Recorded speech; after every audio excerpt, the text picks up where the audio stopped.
तो दोस्तों स्वागत है आपका captain iron man YouTube channel में। तो आज हम बात करने वाले हैं इटर्नल्स मूवी की। एमसीयू की ये 26 फिल्म हमारी सोच से भी काफ़ी ज़्यादा बड़ी है।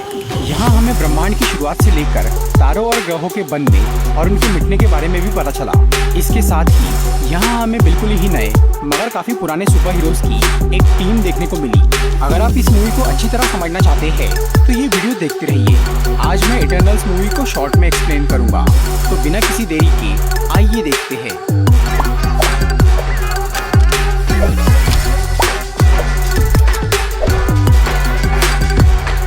कहानी है सेलेस्टियल्स की। सेलेस्टियल बहुत ही बड़े, पुराने और शक्तिशाली अंतरिक्ष जीव है जो कि ब्रह्मांड की सबसे शुरुआती जिंदा प्राणी है। ब्रह्मांड जब अस्तित्व में आया तो उसमें सिर्फ अंधेरा था। तब सेलेस्टियल के लीडर अरिशेम ने सबसे पहले सूरज का निर्माण किया, जिससे इस सृष्टि में उजाला हुआ। फिर उस सूरज की गर्मी और गुरुत्वाकर्षण से ग्रह और तारामंडल बने और ब्रह्मांड में जीवन की शुरुआत हुई। इस तरह से और भी कई सेलेस्टियल्स ने बहुत सी गैलेक्सीज बनाई, जिससे इस यूनिवर्स में एनर्जी का फ्लो शुरू हुआ और लाइफ आगे बढ़ने लगी। लेकिन इस एनर्जी के फ्लो को बनाए रखने के लिए और भी सेलेस्टियल्स की जरूरत थी। इसीलिए अरिशेम ने नए सेलेस्टियल्स को जन्म देने के लिए सजीव ग्रहों पर सेलेस्टियल्स के बीज बो दिए। एक नए सेलेस्टियल को जन्म लेने के लिए हजारों साल का वक्त लगता है और उसे बहुत सारी एनर्जी की जरूरत पड़ती है, और वो एनर्जी उसे मिलती है इंटेलिजेंट लाइफ से। पर किसी भी लिविंग प्लेनेट पर इंटेलिजेंट लाइफ को ग्रो होने में बहुत मुसीबतों का सामना करना पड़ता है। हर लिविंग प्लेनेट पर शुरुआत में एपेक्स प्रेडेटर्स यानी डायनासोर जैसे प्राणी होते हैं, जिनके रहते इंटेलिजेंट लाइफ शुरू नहीं हो सकती। इसलिए उन्हें खत्म करने के लिए अरिशेम ने डेविएंट्स नाम के प्राणी बनाए और उसने उन्हें यूनिवर्स के सभी लिविंग प्लैनेट्स पर भेज दिया। इसके बाद डेविएंट ने डायनासोर्स को तो खत्म कर दिया, लेकिन डेविएंट्स की बनावट में एक कमी थी, इसीलिए वो विकसित होने लगे और वो खुद डायनासोर की तरह सबको मारने लगे। अपनी इस भूल को सुधारने के लिए अरिशेम ने इटर्नल्स नाम के नए जीव बनाए, जो कि इंसान के जैसे ही दिखते थे, मगर वो बहुत ही शक्तिशाली और अमर थे। फिर अरिशेम ने कई सारे इटर्नल्स को यूनिवर्स के हर लिविंग प्लेनेट पर भेज दिया, ताकि वो डेविएंट्स को मार सके और इंटेलिजेंट लाइफ की रक्षा कर सके। बाद में जब उन प्लैनेट्स की पॉपुलेशन काफी बढ़ जाती है, तब उसके अंदर से एक सेलेस्टियल बाहर निकलता है। इस प्रोसेस को इमर्जेंस कहा जाता है, जिसमें वो प्लैनेट तबाह हो जाता है। फिर वो नया सेलेस्टियल नए तारों और ग्रहों को बनाता है, और इस तरह निर्माण और विनाश का चक्र चलता रहता है। ईयर 5000 BC में, यानी आज से 7000 साल पहले, अरिशेम ने 10 इटर्नल्स को प्लेनेट अर्थ पे भेजा सेलेस्टियल टियामट की इमरजेंस के लिए। वो 10 इटर्नल्स बहुत ही पावरफुल थे और उन सबके पास अलग अलग पावर्स थी। उन इटर्नल्स की लीडर थी एजैक, जो कि अरिशेम से डायरेक्टली बात कर सकती थी, और वो अरिशेम का हर मैसेज बाकी इटर्नल्स तक पहुंचाती थी। एजैक और उसके साथियों ने इसके पहले भी कई सेलेस्टियल्स के पैदा होने में मदद की थी, लेकिन हर इमरजेंस के बाद अरिशेम एजैक के अलावा बाकी इटर्नल्स की याददाश्त मिटा दिया करता था, ताकि वो इमोशनली किसी से अटैच ना हो। हर बार एजैक के सिवा किसी को भी ये मालूम नहीं होता था कि वो इमरजेंस के लिए उस प्लेनेट पर आए हैं, बल्कि उन्हें ये बोला जाता था कि वो ओलंपिया ग्रह के रहने वाले हैं और उन्हें डेविएंट्स को मारने वहाँ भेजा गया है। जब ये 10 इटर्नल्स पृथ्वी पर पहुंचे तो उन्होंने यहाँ के डेविएंट्स को मारना शुरू कर दिया और वो इंसानों के बीच घुल मिलकर रहने लग गए। उस टाइम पर इंसान की जिंदगी एकदम मामूली थी, पर ये इटर्नल्स टेक्नोलॉजी के मामले में बहुत एडवांस थे। इसीलिए उन्होंने अपनी शक्ति से इंसान के विकास में थोड़ी मदद की, ताकि जल्द से जल्द उनकी आबादी बढ़े। पर अरिशेम ने इटर्नल्स को ये हुक्म दिया था कि वो इंसानों को सिर्फ डेविएंट से बचाए और उनके बाकी मामलों से दूर रहे, ताकि वो पूरी तरह से इटर्नल्स पर डिपेंड न हो। फिर इटर्नल्स ने सदियों तक दुनिया के अलग अलग हिस्सों में जाकर डेविएंट्स को मारा और इंसानी सभ्यता का विकास किया। इसी बीच इकरिस और सर्सी नाम के 2 इटर्नल्स ने शादी कर ली और वो खुशी खुशी साथ रहने लगी। इकरिस एक बहुत ही ताकतवर और वफादार इटर्नल था, जो कि एजैक की हर बात मानता था। इसी वजह से एजैक ने ईयर 575 BC में, यानी पृथ्वी पे आने के 4500 साल बाद, इकरिस को अपने असली मिशन यानी इमरजेंस के बारे में बता दिया।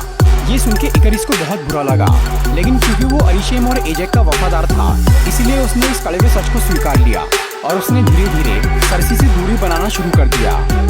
फिर सन 1521 में सभी इटर्नल्स अलग हो जाते हैं, क्योंकि उन्होंने सभी डेविएंट्स को खत्म कर दिया था। इसके अलावा कुछ इटर्नल्स को अब एजैक की गुलामी पसंद नहीं आ रही थी और वो अपनी मर्जी से जीना चाहते थे। इसीलिए एजैक सबको आजाद कर देती है और वो सब अलग अलग रास्तों पर निकल जाते हैं। इसके कुछ साल बाद इकरिस भी सर्सी को छोड़कर चला जाता है, क्योंकि वो उसके सामने सच बोल के अपना मिशन बर्बाद नहीं करना चाहता था। फिर 500 साल बाद यानी सन 2018 में पृथ्वी पर इमर्जेंस का वक्त आ गया, क्योंकि अब इस ग्रह की आबादी सही मात्रा में बढ़ चुकी थी। लेकिन तभी थैनोस ने इन्फिनिटी स्टोन्स का इस्तेमाल करके यूनिवर्स की आधी पॉपुलेशन को मिटा दिया। इससे दुनिया की आबादी घट गई और इमर्जेंस रुक गया। लेकिन उसके 5 साल बाद यानी सन 2023 में एवेंजर्स ने इन्फिनिटी स्टोन्स जमा किए और यूनिवर्स की आधी पॉपुलेशन को फिर से जिंदा कर दिया। इससे इमर्जेंस फिर से शुरू हो गया और धरती पर अब छोटे मोटे भूकंप आने लग गए। और क्योंकि अब इमर्जेंस में सिर्फ 7 दिन रह गए थे, इसीलिए इकरिस एजेक्स से मिलने उसके घर जाता है। इकरिस इस बात से बहुत खुश था कि अब उनका मिशन पूरा होने वाला है, लेकिन एजेक इससे उदास थी। वो इकरिस को बोलती है कि बाकी प्लैनेट्स के मुकाबले ये प्लैनेट और उसके लोग बहुत अलग है। यहाँ के लोग भले ही आपस में लड़ते हैं, लेकिन फिर भी वो मिलजुल कर साथ रहते हैं। वो खुश होना चाहते हैं और जीना चाहते हैं। और जब एवेंजर्स ने थैनोस की करनी को भी पलट दिया, तब एजेक को लगा कि इस प्लैनेट के लोगों को एक सेलेस्टियल के लिए कुर्बान करना सही नहीं है। इसलिए उसने इमर्जेंस को रोकने का फैसला कर लिया। लेकिन इकरिस को ये बात पसंद नहीं आई। उसका ये मानना था कि इंसानों की जिंदगी की बजाय एक सेलेस्टियल की जिंदगी ज्यादा इम्पोर्टेंट है। इसलिए इकरिस मन ही मन एजेक के खिलाफ हो गया। फिर वो एजेक को अलास्का लेकर जाता है। वहाँ पर अब भी कुछ डेविएंट्स मौजूद थे जो कि सदियों पहले बर्फ में दब गए थे, लेकिन अब ग्लेशियर की पिघलने से वो बाहर निकल चुके थे। वहाँ इकरिस एजेक को बोलता है कि वो इमर्जेंस रोकना नहीं चाहता, इसीलिए वो उन्हें धोखा नहीं देने देगा। फिर वो एजेक को डेविएंट्स के सामने फेंक देता है और तब वहाँ डेविएंट्स का लीडर क्रो एजेक की पावर्स एब्जॉर्ब कर लेता है, जिससे वो मर जाती है। एजेक के पास रीजनरेटिव हीलिंग पावर थी, मतलब वो खुद को और दूसरे घायलों को ठीक कर सकती थी। और अब वो पावर डेविएंट क्रो को मिल जाती है। इसके साथ ही उसे एजेक की याददाश्त भी मिल जाती है, जिससे उसे समझ में आता है कि अरिशेम और इटर्नल्स ने उनके साथ क्या क्या किया है। फिर क्रो एजेक की पावर अपने साथियों में भी बांटता है, जिससे वो और ताकतवर बन जाते हैं और वो सभी इटर्नल्स को मारने निकल जाते हैं। उधर इकरिस एजेक की लाश को उनके घर पे छोड़ देता है ताकि किसी को भी उस पर शक न हो। दूसरी तरफ बाकी इटर्नल्स इस सब से बिल्कुल अनजान थे और वो इंसानों के बीच एक आम जिंदगी जी रहे थे। सर्सी अब लंदन के एक म्यूजियम में काम कर रही थी और वो स्प्राइट नाम की एक बच्ची जैसी दिखने वाली इटर्नल के साथ रह रही थी। सर्सी का इकरिस से रिश्ता खत्म हो गया था, इसीलिए अब वो अपने कलीग डेन विटमैन नाम के एक आदमी के साथ रिलेशनशिप में थी। फिर एक रात जब सर्सी, स्प्राइट और डेन एक पार्टी से घर जा रहे थे, तब उन पे डेविएंट क्रो हमला कर देता है।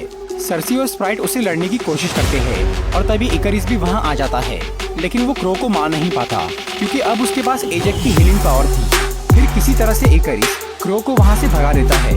इकरिस इमर्जेंस तो होने देना चाहता था, लेकिन उसे अपने साथियों की भी फिक्र थी, इसीलिए वो उन्हें बचा रहा था। उधर डेन विटमैन को उस घटना की वजह से सर्सी, स्प्राइट और इकरिस की असलियत पता चल गई थी, इसीलिए सर्सी उसे अपने बारे में सब कुछ बता देती है और वो उसे छोड़कर चली जाती है।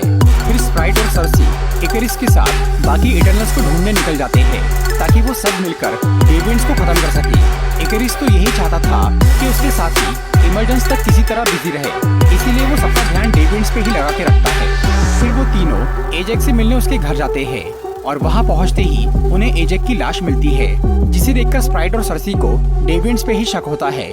फिर जब सर्सी एजेक की लाश के पास बैठती है तो एजेक की बॉडी से वो एनर्जी बॉल बाहर निकलता है, जिसके जरिए वो अरिशेम से बात करती थी और वो बॉल सर्सी के अंदर चला जाता है। और तब सर्सी को अरिशेम की एक झलक नजर आती है। एजेक ने मरने से पहले सर्सी को नया लीडर बनाने का सोच लिया था, क्योंकि सर्सी को इंसानों से बहुत प्यार था और वो ही इमर्जेंस को रोक सकती थी। इसीलिए एजेक के मरने के बाद वो एनर्जी बॉल सर्सी को मिल जाता है। फिर इकरिस, सर्सी और स्प्राइट मुंबई जाते हैं इटर्नल किंगो से मिलने। किंगो अब एक बॉलीवुड हीरो बन गया था। जब वो एजेक के मरने की खबर सुनता है तो वो भी उनके साथ शामिल हो जाता है और फिर वो सब ऑस्ट्रेलिया जाते हैं इटर्नल गिलगमेश और थीना से मिलने। वहाँ पर सर्सी जब थोड़ा फोकस करती है तो वो अरिशेम से बात कर पाती है और तब अरिशेम सर्सी को इटर्नल्स और डेविएंट्स का पूरा इतिहास बताता है और वो उसे बोलता है कि उन्हें पृथ्वी पर सेलेस्टियल टियामट के इमर्जेंस के लिए भेजा गया है। ये सुनकर सर्सी बहुत हैरान रह जाती है और वो अपने साथियों को इस बारे में बताती है और तब सभी लोग उस इमर्जेंस को रोकने का फैसला करते हैं। इस काम के लिए वो इटर्नल ड्रूइग की मदद लेने का सोचते हैं। ड्रूइग के पास माइंड कंट्रोल की पावर थी, इसलिए वो ड्रूइग की मदद से टियामट को सुलाने का सोच रहे थे। फिर वो ड्रूइग से मिलने अमेज़न के जंगल में जाते हैं। वहाँ जब वो ड्रूइग को सब कुछ बताते हैं और उसे इमर्जेंस को रोकने के लिए बोलते हैं तो वो थोड़ा घबरा जाता है, क्योंकि एक सेलेस्टियल का माइंड कंट्रोल करना बहुत मुश्किल काम था। ड्रूइग सोचने के लिए थोड़ा वक्त लेता है, इसलिए बाकी सब लोग वहीं रुक जाते हैं। उसी रात उस जगह पर डेविएंट्स हमला कर देते हैं।